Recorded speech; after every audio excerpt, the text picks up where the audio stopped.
And I must say, in 20 years that I've been around here, I don't think that we do oversight as well as we should.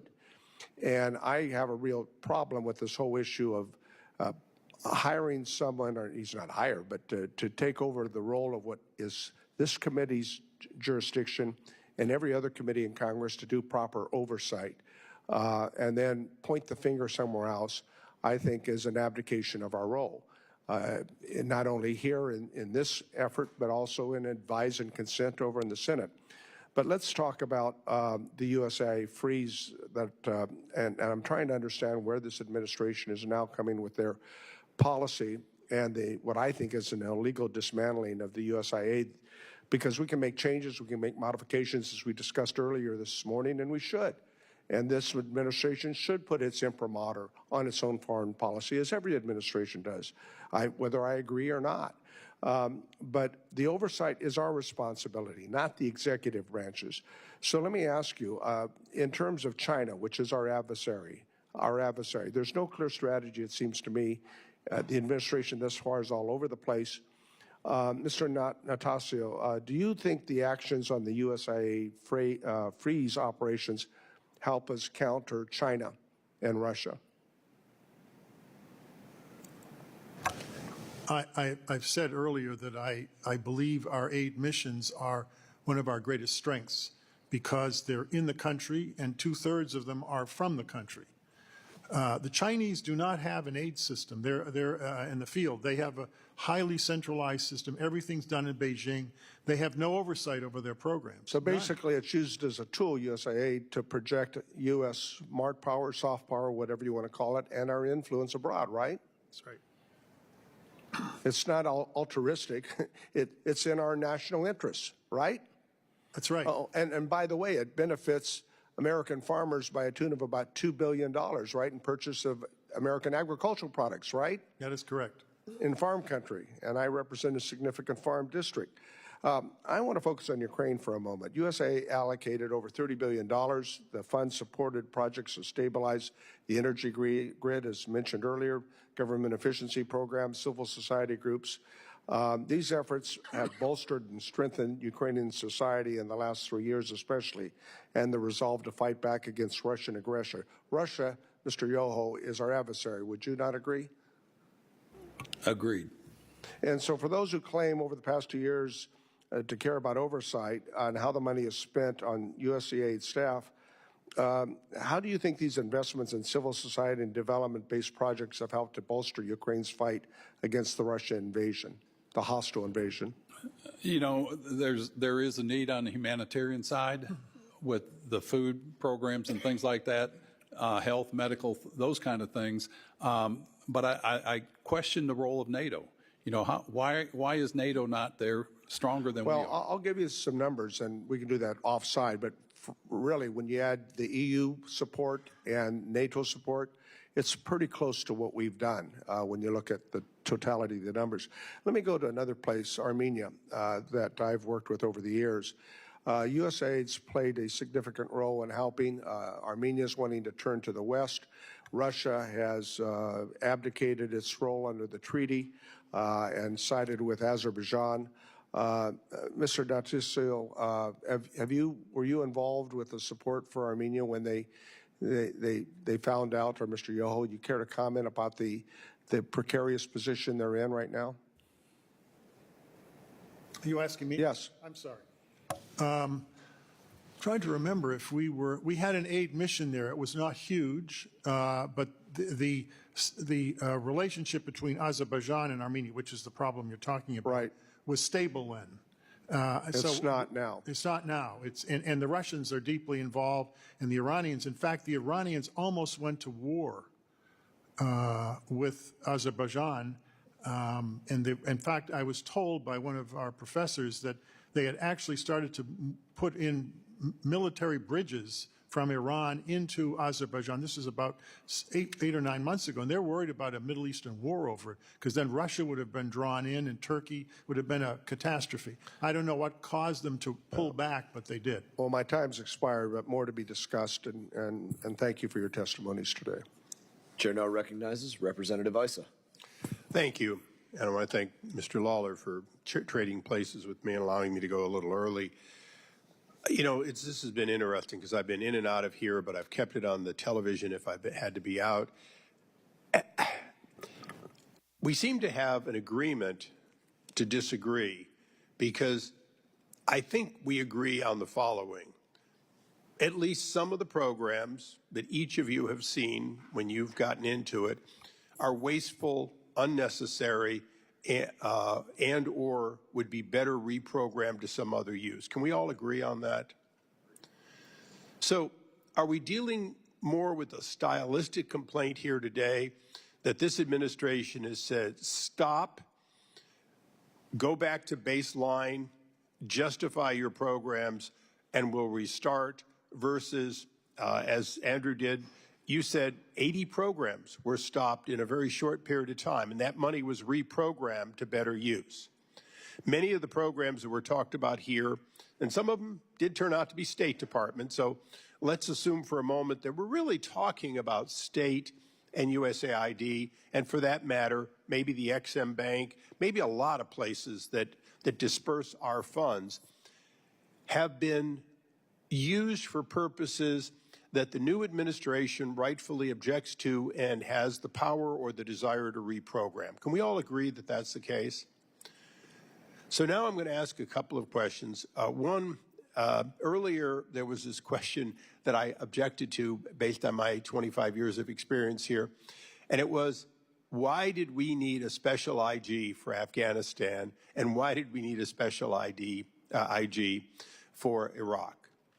And I'm going to answer that for you folks. And if any of you really disagree, since the answer came from there, as though we didn't need it, these were unique, high expense areas like Ukraine is today, in which it was very difficult to audit, and certainly difficult for one IG that does the whole State Department to do so. Can we all agree that that was the reason, the prompting of the special IGs? Okay. I don't agree with you, but No, but that was the reason for prompting. You'd agree with that. Yes. So you disagreed that it made sense, even though those IGs found time and time again things and brought them to Congress so we could consider whether to change the programs. And I'm going to ask you, not rhetorically, but directly, because I believe we'll need special IGs from time to time in the future. Do you really believe that we would have gotten the same level of oversight if we'd simply had one IG sitting at the State Department rather than somebody who had a more direct mandate and less politically motivated, because those special IGs transcended administration after administration?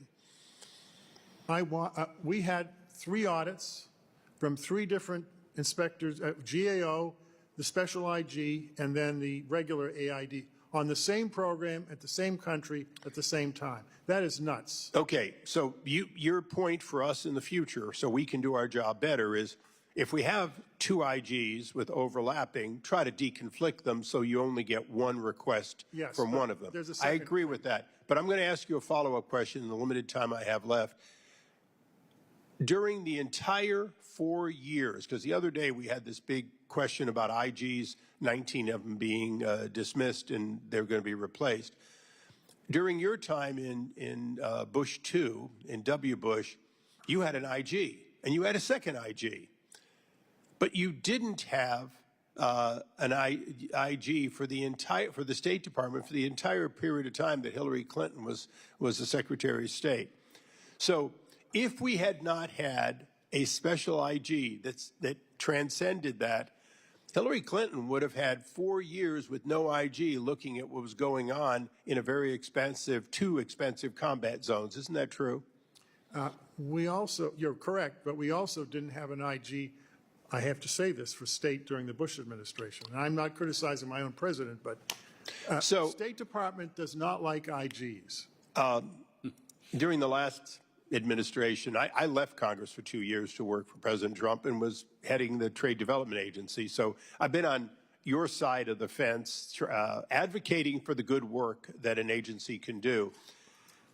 But my question to all of you is, don't we need more oversight so we don't have each administration coming in and saying, halt, we need to look at this? And wouldn't it have been better if, before we got to this point, Congress had been more aware sooner of the need for the kinds of changes we're hearing about here today?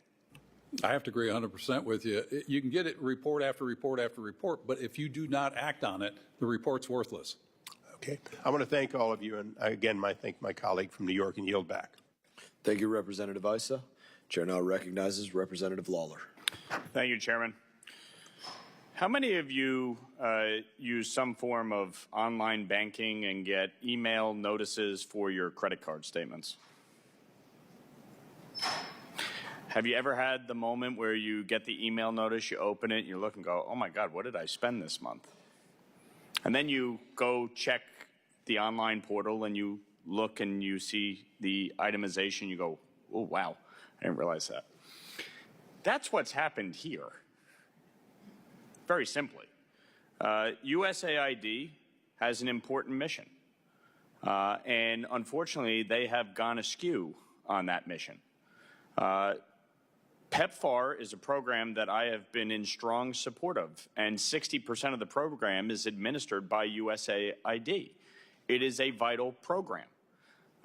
Humanitarian assistance, and when you think humanitarian assistance, you think food, you think shelter, you think supplies, medical supplies, you think testing for different types of diseases. Unfortunately, as we peel back the onion here, we're finding more and more that billions of dollars of taxpayer money are being misappropriated. And so what Secretary Rubio has done by putting a 90-day freeze in place per President Trump's executive orders is to have a comprehensive review.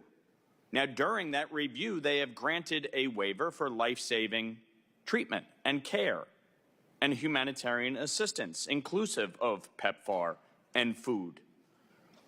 And that's what they should do. Now, some of my Democratic colleagues will say, under what authority are they doing this? Well, Section 7063 of the 2024 appropriations gave the Secretary the authority to do this. And I would remind my colleagues that under the Clinton administration, Madeleine Albright tried to bring USAID under the control of the State Department. So this is not some new concept, and certainly USAID wouldn't have been in the crosshairs as much as it has been had the people working there abided by the order issued by the Secretary of State. Instead, they thought their judgment should be substituted, and that, in fact, they, as bureaucrats, unelected, have more authority than the elected president, Congress, or the confirmed Secretary of State. Now, when it comes to oversight, we had Samantha Powell in here last Congress. We asked her numerous questions. We asked her for information. And as is often the case, when Congress, as a co-equal branch, asks for information, the executive tries to stymie that. And because it was a Republican-controlled House, the Democratic White House and Democrat-controlled USAID did not want to cooperate with these investigations and requests for legitimate information. And so, frankly, in 3 to 4 weeks, DOJ has gotten more information than Congress ever could because the executive oftentimes refuses to cooperate. And for those saying there's no transparency here, how is it not transparent? You're hearing about it. It's being released. It's being reported upon. This isn't happening in the middle of the night. Now, one of the things we've uncovered is the fact that a congressionally appropriated fund, the Nita Lowey Middle East Partnership for Peace Act, and Nita Lowey being one of my predecessors, was a $250 million fund controlled by USAID. And it was set up for the purpose of cultural dialogue. And USAID, under this program, gave $3 million to tomorrow's youth.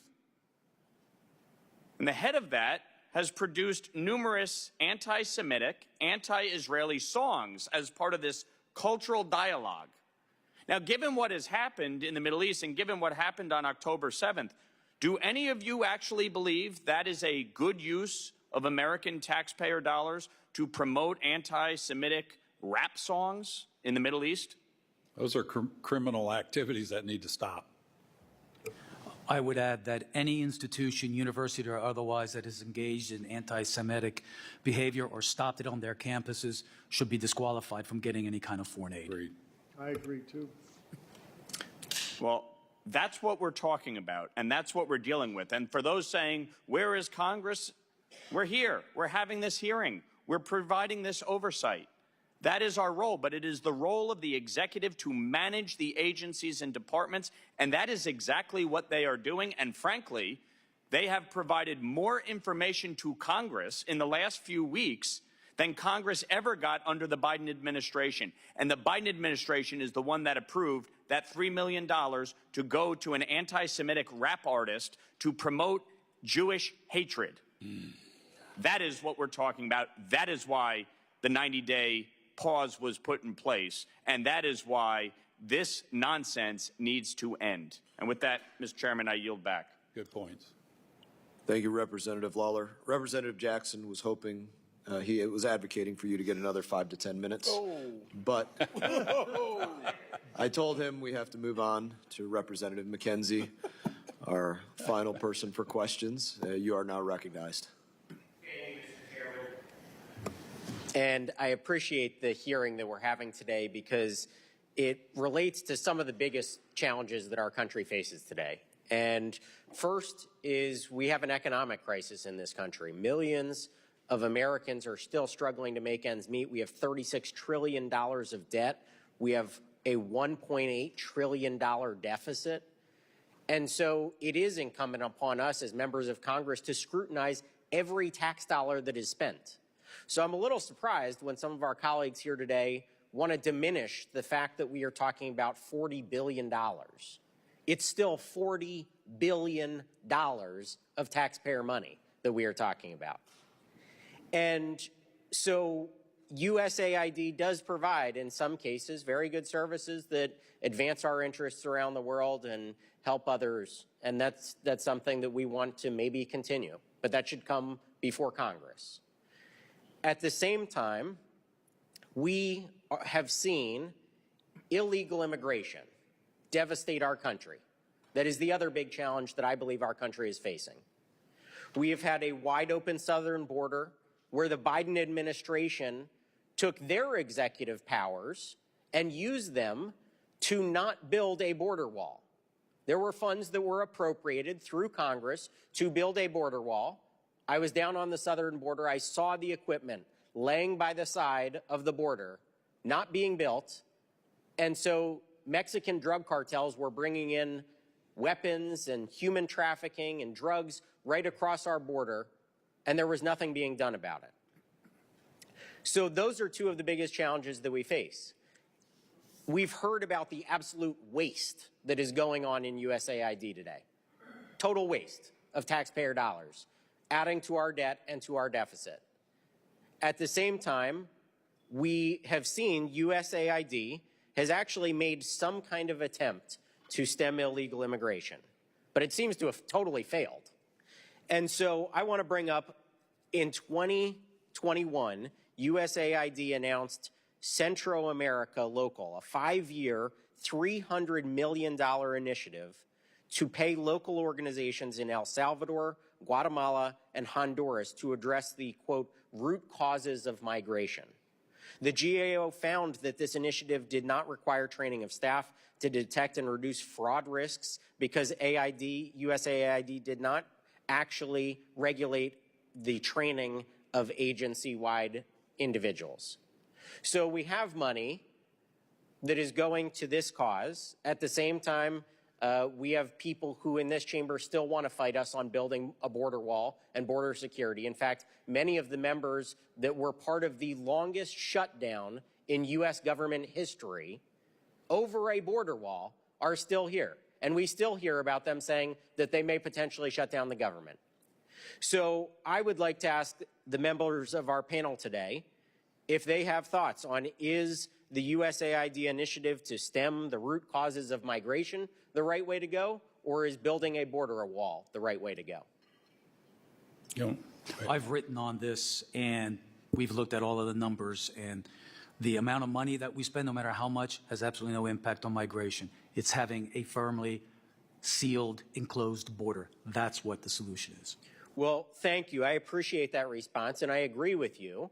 And so I look forward to, as we move through this Congress, providing funding for a border wall that will secure our country. And also, I look forward to scrutinizing every single dollar of the billions that are going out through USAID for absolute waste and programs which are not effective or efficient in actually achieving their mission. And so that is the prerogative of Congress. But the reason that we are having this hearing today is because of the executive branch shining a light on all of this waste and inefficiency. And so we can work in collaboration with an administration to provide for our American citizens safety, security, actually protecting and spending taxpayer dollars in an efficient and effective fashion, not putting our children and grandchildren in trillions of dollars of debt. I believe that we can do all of that, and we are going to do that this Congress and with this administration. So with that, I will yield back my time to the chairman, but I want to thank all of our panelists and everybody for today's hearing. Thank the representative from Pennsylvania. I'm now going to recognize Representative Jackson for any closing remarks that you may have. I'd like to thank you so much, Chairman Mast. On behalf of Ranking Member Meeks, I'd like to say very much thank you for the time that you all have spent with us today, your candidness, your forthright, and the amount of time and sacrifice that you've made in not making your bodies more comfortable earlier in the program. So continued success, and I know we have many things in common. We will have continued success together, and we're going to continue to work for the best outcome for our nation, our great people. With that, I yield back, Chairman Mast. Great to work alongside you, sir. Thank you, Representative Jackson. I also thank the witnesses for their testimony on this important topic today. I have no doubt that we'll be speaking on this further. President Trump, in my opinion, is absolutely making America immeasurably stronger by gutting USAID and gutting the State Department forthcoming. He is making it clear that there is no more stupid social engineering programs that will continue. No more comic books for $50,000 or $50,000 trans operas. No more $800,000 job fairs in Bangladesh for trans individuals, specifically in a country where the average monthly wage is $220. These things come to an end. Asking the questions, are Americans better because that dollar came out of their pocket and went to these programs or not? That is a bar that we have to hold ourselves to. Should somebody working today have kept those dollars in their pocket instead of sending their dollars to programs like those? There's not a more important question that we could ask. Are President Trump and Secretary Rubio and Elon Musk and his team, are they eliminating waste? Absolutely yes. Are they making the system accountable where the buck stops with Secretary Rubio? Yes. Secretary Rubio is, in fact, encouraging important life-saving programs to continue. America is significantly stronger every minute the wasteful programs are ended, and we are weakened every minute that they are allowed to continue. We gave the Biden administration and my Democrat colleagues the chance to work on oversight. One easy example that I worked on personally would be the expansion of atheism in Nepal with $500,000 grants. My colleagues played the game, admit nothing, deny and lie about all of it, and make counter accusations. Even with all of the documents laid directly in front of them. That's what took place. We tried. They wouldn't do it. I know Americans are not stupid. They know there is no value for them in a $100,000 DEI survey in Ghana. They know that there's not value for them spending $520 million to pay ESG consultants to teach people in Africa about climate change. Also, what is extremely telling to all of us is the amount of grant recipients who are not asking for waivers. They know that the gig is up and do not even want to try and justify what it is that they had been doing, the way that they were grifting off of Americans who are going to work each and every day. What is not surprising is that my colleagues have tried to lie to American people, saying that people are dying. We've heard that argument before again and again. My colleagues have said about 10 times, at least in this hearing, that there was an elderly lady in Thailand who died because they couldn't get her the oxygen she needed because America cut off aid. Let's tell the truth about what really happened. The NGO who was providing oxygen, International Rescue Committee, known as IRC, their CEO, David Miliband, has a salary of about $1.2 million a year.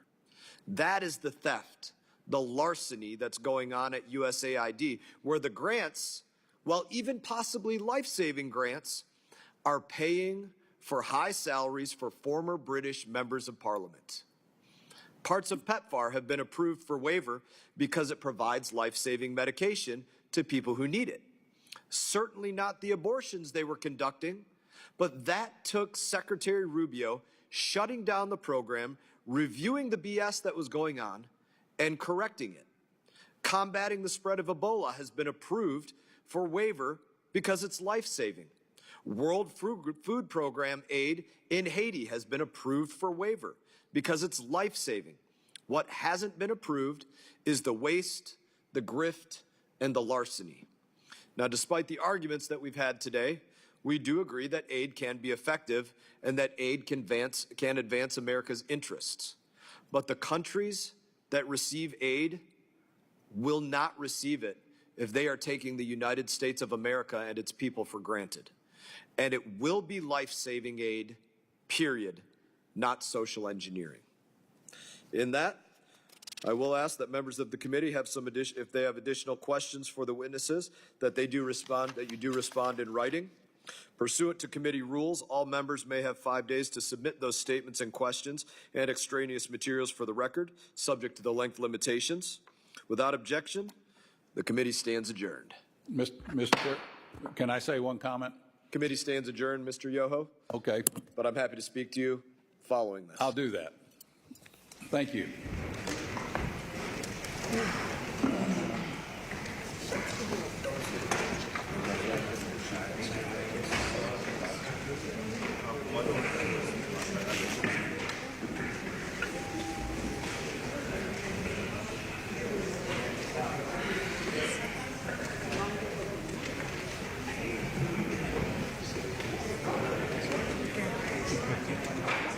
That's for class.